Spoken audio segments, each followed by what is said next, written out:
I'm Helen. I'm James. And we are global nomads. In 2004, we made the crazy decision to sell everything in the UK and move to Florida and open a flower shop. In 2024, we decided we'd make another crazy decision and sold our business, our home, and everything we owned to travel the world full time. So come with us each week and see where our next adventure takes us. Welcome back to part 3 of this Galapagos series. If you missed part 1, we showed you around our arrival into Puerto and Santa Cruz Island and our stay there. Part 2, we showed you the first week of our incredible cruise on the Celebrity Flora and the outer loop. This week, we are going to be staying on board the Celebrity Flora, but we are going to be taking the inner loop route. There are differences in the islands and there are differences in the wildlife that you're going to see. So come with us and let us show you. So yesterday was Monday, and in the morning we went to Puerto Egas. Yes, on Santiago Island. Santiago Island, yeah. A little bit rocky. It's a lava rock. We just chose to do the short walk. It wasn't too challenging, but it was a little bit rocky. We did see a little sea lion pup in a pond. Very pretty there. Yes, the scenery was stunning. Really pretty rocks, really pretty island, and a nice golden beach as well. There were some iguanas too. Yeah, it was... Mockingbirds, sea lions. It didn't have the greatest number of... It was more the scenery than the animals. And then later on we set off again. We sailed for a little ways and went to Rabida Island, which is the red island. And it's red from the iron ore from years of volcanic eruptions. I think it's one of the younger islands too. Younger, as in, I don't know how many thousands of years it is. Yeah. Only 1 million years old. Pretty red sand. Again, we did the short walk here. This was really quite steep. It's really just to go up to a viewpoint that overlooks the island, which is pretty, but it is quite steep. And there's also a brackish area pond here that had flamingos. And baby flamingos. And flamingo chicks. Yeah, we hadn't seen flamingo chicks before. There was some other wading birds there too. And at other places, we'd only seen like 4 or 5 flamingos. Here, I would say there was like 20, 25. Yeah, there was a lot more here. American flamingos. Yeah, our American flamingos. There was time at both places to snorkel if you wanted to snorkel as well. We chose not to. We just wanted a bit of an easier day yesterday. So, still a nice day. Did a bit of cruising and then had a nice dinner on deck again. But I think the big thing about yesterday was 2 new islands for us, completely different scenery. Even though a lot of the animals we've seen previously, completely different scenery.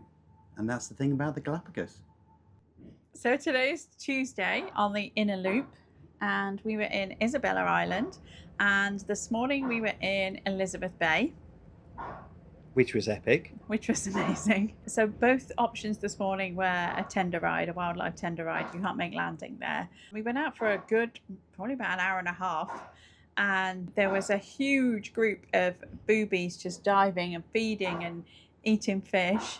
And then Penguinos, like loads of them, swimming and feeding, just amazing. So to put this in perspective, last week we saw 2 penguins for the whole week. So to see so many this morning was just incredible, as well as like the little black and white birds, which I think are stilts. Then we went down into the mangrove, which was interesting because it was super low tide, and kudos to the tender drivers for getting us down there, because I looked down and the water looked like it was only about 12 inches below us.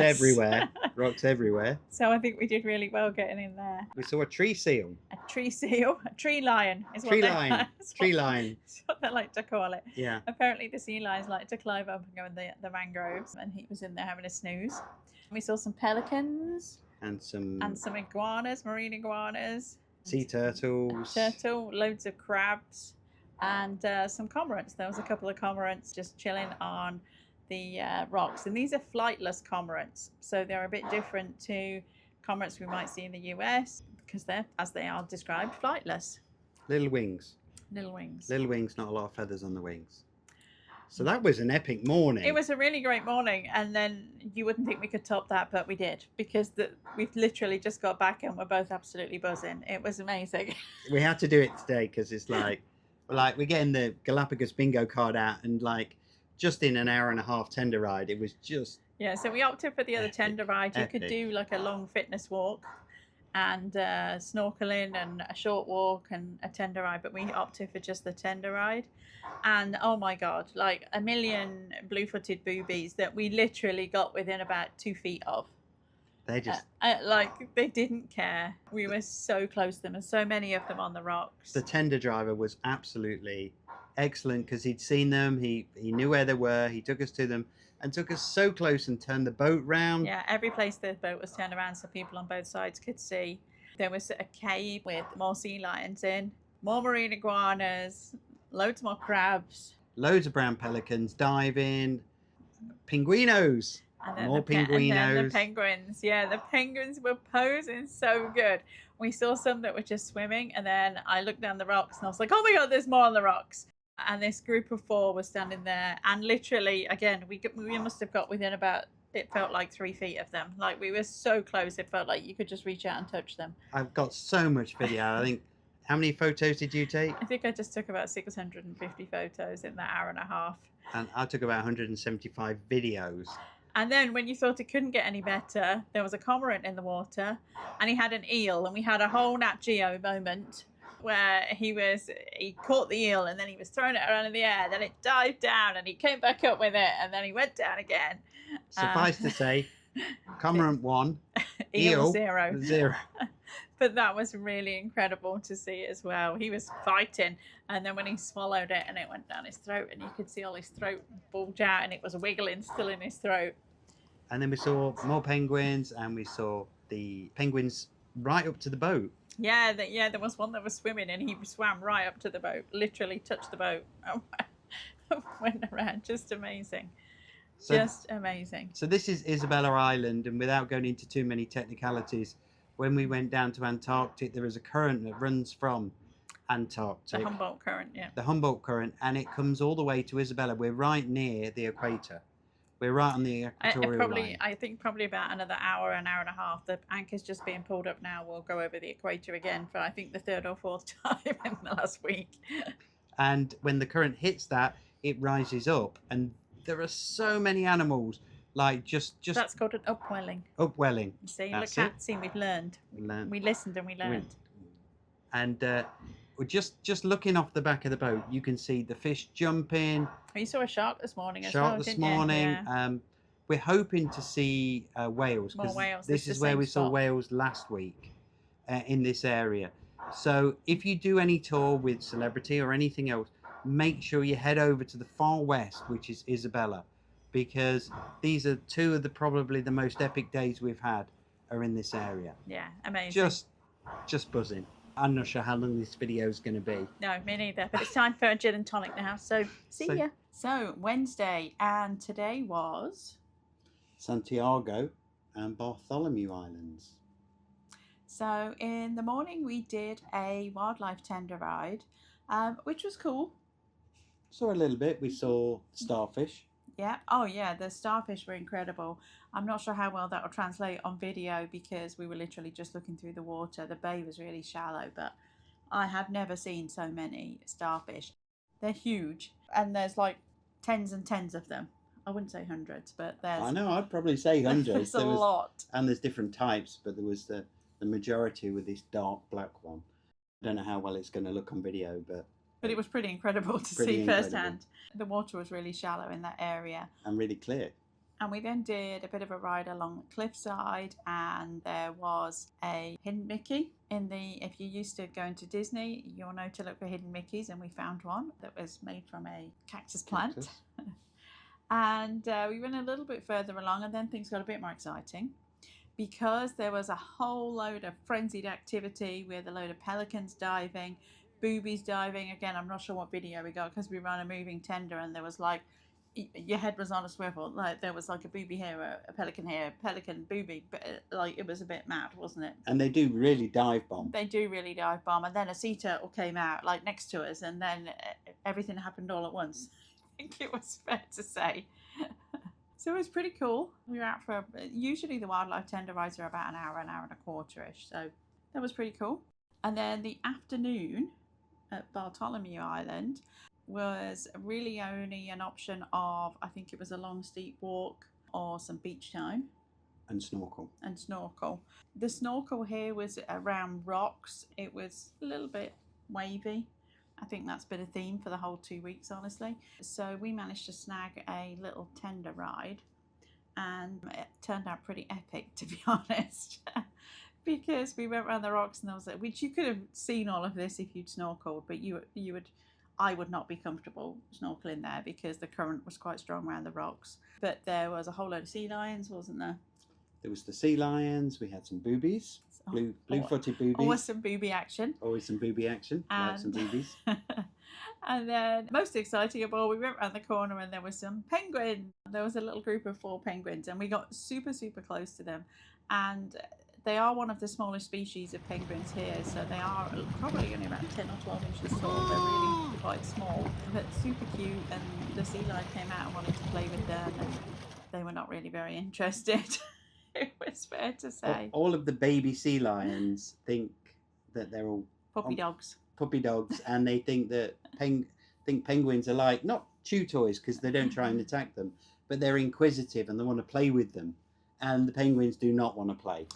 No. But I think whenever you see a sea lion, you can just see the expression going, "What are you doing? What are you doing? Can I play? What are you doing?" And then sometimes it's like whack-a-mole, because they pop up and then one will pop up and one will pop, and they just pop their heads up out of the water. But they're super cute and super fun to watch. So that was another epic day. Another amazing day in Galapagos, yes. As usual, we finished off with dinner under the stars on deck 7. We've had a standing reservation there, so basically we go there every night and have dinner. You do have to make a reservation for that, so it's no extra charge. No. They just make sure they've got enough staff and enough tables laid. On Thursday, we had another couple of stops. The first one was to Santa Cruz Island, and the island's called Las Bachas. The stop was the island Santa Cruz, yeah. The island is Santa Cruz, which is the same island as basically where the Hilton is and near the airport. But the side that we're on was called Las Bachas, and that translates to the barge. Barge Island, basically. Barge Island. Yeah. So if you go back to World War II, the Americans came here and they built Puerto Airport. And the reason they built it was because they needed a strategic point, and the Galapagos fitted that bill very well. So they built the airport and some infrastructure, and this is one of the barges that was left over when the Americans left.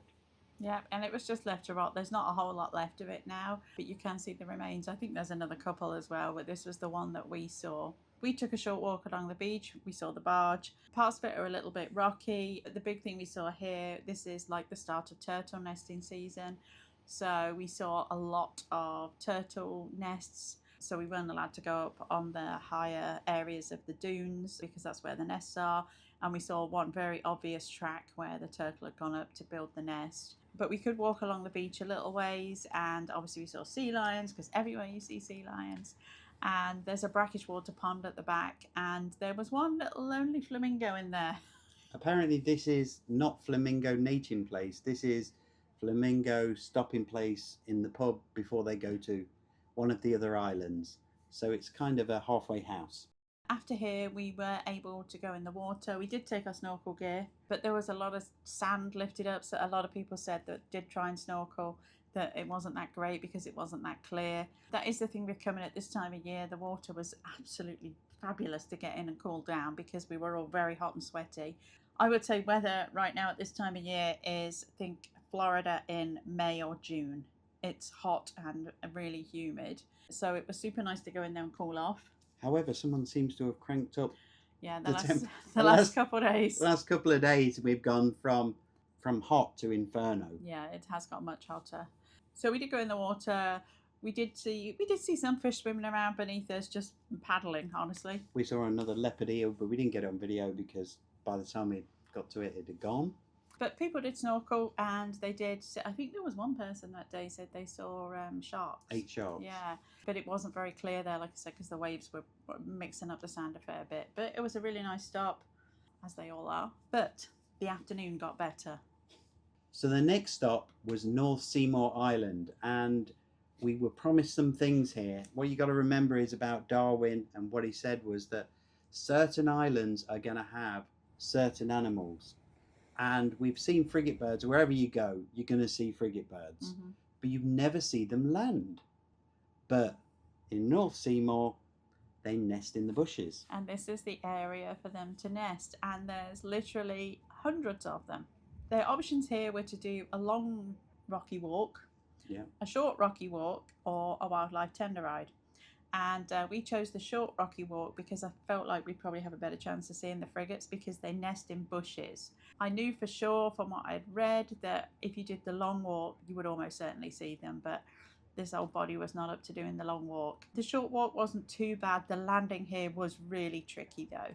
It's a dry landing, but you land on the lava rocks and it's really uneven. Getting off wasn't too bad, but by the time we left, the tide had gone down quite considerably and we went down a step that was probably about, I don't know, a couple feet. They do help you, absolutely they help you, but the tender was bouncing around quite a bit as well there, so it was a little bit trickier, so bear that in mind if you are thinking of coming here. That was probably the most difficult one. Of the two. I thought, Yeah. the whole trip, trip, I felt it was pretty treacherous getting down there. but worth it. Absolutely 100% worth it because we got to see hundreds of frigate birds and it's the start of the mating season and the male has a red pouch under his chin that they inflate to attract the females, and we got to see some of them doing it. Apparently it takes about 20 minutes for this pouch. It is basically a skin pouch. If you see them flying, it's just flat, but they inflate it to be like, look at me, I'm a sexy frigate. The bigger and redder pouch, the hotter the female. So super cool to see, and we saw a couple really close to us. You can walk very close to the birds. They're not afraid of you at all. They don't fly away. We also saw some other birds, more sea lions, some marine iguanas. Tons of sea lions here. There was a lot of sea lions there, yeah. And we also saw a couple of rays that were decided to put on a show for us and do a bit of a dance and jump out the water. So that was all pretty epic. It was, yeah. We keep saying that. I don't know how many. Yeah, you run out of superlatives, really. It was incredible. It never gets old. It doesn't. So Friday was a new island for us, San Cristobal, and this is also the capital of the Galapagos, which is a bit strange because I actually think the town is a bit smaller than Puerto on Santa Cruz, but a really pretty town, very similar vibe to Puerto I think I would say. Yeah, you wouldn't really know the difference if you just landed there, because it's like a one-way road in the town with shops and restaurants. They honestly look very similar. We visited the interpretation centre, they call it. We weren't there that long, 20-25 minutes. Basically it's a history of the Galapagos and a bit about the socio-economical status and how it's developed and all that kind of stuff. Most of which actually we've already heard, but it was still quite good to have an overall encapsulation really of... But it's more of a, you walk through it. Yes. It's not very interactive. No, it is all just displays. But it was okay, it was only like 20 minutes. And then we had some time in town. And this is called... Sea Lion Island? Sea Lion Island, Sea Lion Town. Sea Lion Town. And there's good reason for that. Yeah, I think there's a couple of sea lions here. One of them riding a bike. He didn't quite ride the bike. Didn't quite ride the bike. He laid underneath the bike, but they literally are walking through the streets. They're not walking either. No. They may be Galapagos sea lions, but they're waddling, they're not walking. But there's literally tons. They're everywhere. Loads on the beach. And they had this beach is fenced off. As with most places, Ecuador places a great deal of reliance on preserving the animal space. So this beach you can look at, you can take photos of, they'll come out and see you, but you can't go on this beach. This is their beach, they're going to do their thing, they're going to have their arguments and mating and the babies are going to get out of control. Just epic. But there must be an area they can get through because they were literally on the benches. They went and laid between a bike, and literally I stood and took a picture, and this one looked at me and was like, oh, and just walked up to me and was like, oh, get my best side. And I moved out the way, but it kind of followed me a little bit. But they're just everywhere, which is cool. And you can see local people are so oblivious to it. Obviously, it's just normal to them.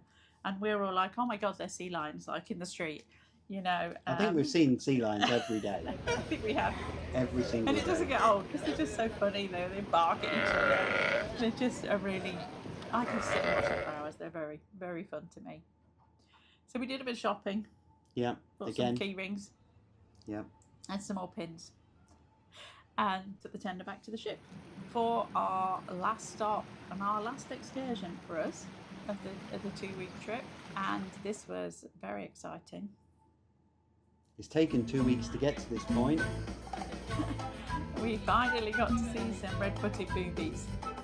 So there's only a few spots you can actually see red-footed boobies. I think they said there's like 3 main spots, and this is one of them. It's still on San Cristobal Island, but it was in a different spot called Punta, Pitt. The options here were to do a long steep walk up the mountain so that you could get a scenic view, or a wildlife tender ride basically. There was supposed to be. There was supposed to be beach and swim as well. No beaching and No beaching and swimming. It was pretty rocky, so they couldn't land at the beach. So those people had a short tender ride instead and saw some wildlife. We had opted to just do the tender ride. I think that if you do the walk here, from what I saw online and the briefing they gave us, it's pretty vertical. It's a pretty strenuous hike, and I think it was like a mile up and a mile down. We did the tender ride. It was pretty rocky, and rocky as in motion, not rocky. It was also rocky. Well, it was rocky. We were pretty close to the rocks. And it also came over cloudy. So sadly, the lighting wasn't the best for our ride here, but I'm not complaining. Because we got to see the red-footed boobies, which was our last booby. So we saw the blue-footed, the red-footed, and the Nazca boobies, which are the 3 different species. And as the name suggests, they have red feet. Yes. As the blue ones have blue feet, these have red feet. And the Nazcas have black feet. So we have covered all booby options. All booby options. Blue boobies are the most famous. If you go anywhere and you buy a souvenir, everything has I love boobies or blue-footed boobies or some version of.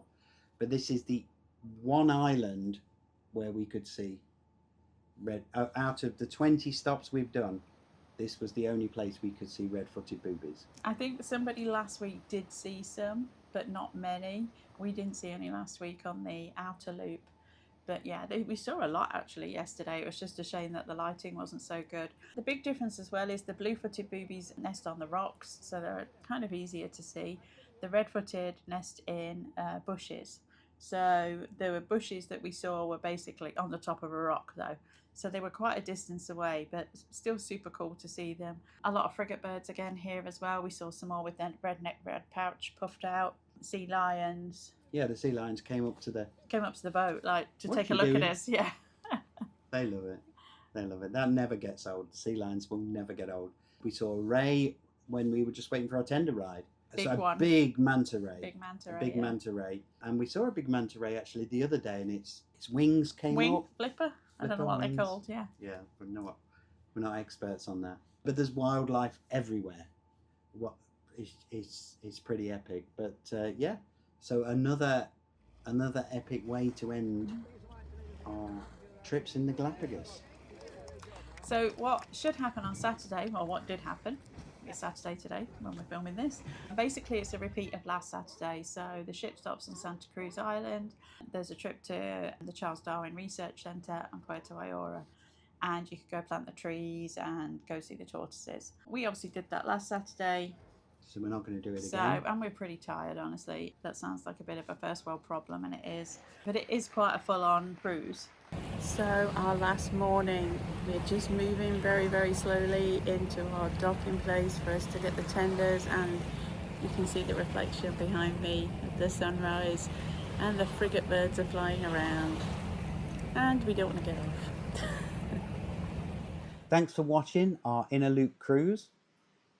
Please like, subscribe and hit that notification bell, because on the next video we're going to take you around the ship, we're going to show you our cabin, and we're going to give you some suggestions and some practicalities of clues into the Galapagos, things you need to buy, things you need to consider, things that perhaps you buy late at the airport when you should be flying out.